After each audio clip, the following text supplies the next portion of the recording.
मछली और मेंढक की कहानी। एक तालाब था।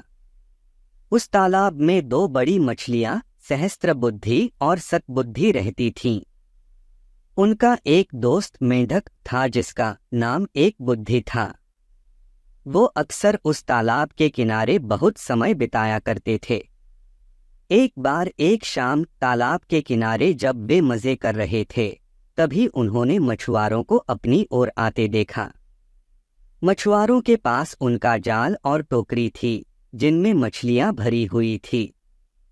उस तालाब से गुजरते समय मछुआरों ने देखा कि तालाब में बहुत सी मछलियां हैं। वे एक दूसरे से बोले, क्यों न हम कल सुबह यहाँ आकर मछलियां पकड़े। यह तालाब बहुत गहरा नहीं है और बड़ी बड़ी मछलियों से भरा हुआ है। मेंढक यह सब सुनकर उदास हो गया था और बोले, प्यारी मछलियों, अब हमें कुछ योजना बनानी पड़ेगी। कहाँ जाना है या छिपना है, वरना ये हमें कल पकड़ लेंगे। मछलियों ने ज्यादा परवाह न करते हुए कहा, हे मित्र, मछुआरों की इस वार्ता से चिंतित न हो, वे नहीं आएंगे। फिर भी अगर वो आए तो मुझे इस तालाब में बहुत ही गहरे पानी में स्थित एक सुरक्षित जगह पता है, हम वह छुप सकते हैं। इस पर दूसरी मछली भी बोली, मैं कुछ मछुआरों की वजह से अपने पूर्वजों के घर को नहीं छोड़ूंगी।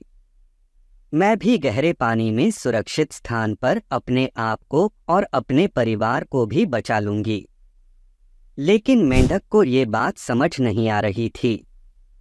उसने कहा, ठीक है, आप यही रुकिए, लेकिन मैं अपने परिवार को लेकर तुरंत ही किसी दूसरे तालाब को चला जाता हूँ।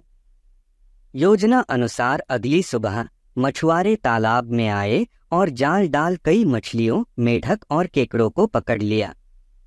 अपने को चालक समझ रही सहस्त्रबुद्धि और सतबुद्धि ने बचने के लिए कड़ी कोशिश की, लेकिन उनकी कोई तरकीब काम नहीं आई। जब मछुआरों ने अपने जाल को तालाब के किनारे पर लिया तो वे पहले ही मर चुकी थी। होशियार मेंढक एक बुद्धि ने पहले से ही छुपने के लिए एक अन्य तालाब ढूंढ लिया। अपने दोस्तों के लिए चिंतित होने के कारण वह सतह पर आया और मछुआरों को अपने दोस्तों को साथ जाते देख वह काफी उदास हो गया। सने अपनी पत्नी से कहा, वे बहुत प्रतिभाशाली थे लेकिन खतरे को भांप नहीं सके। कहानी से शिक्षा। खतरे के को उसके पहले संकेत पर भांप ले और जिम्मेदारी के साथ अपने आप को बचाने के लिए योजनाबद्ध तरीके से कार्य करें।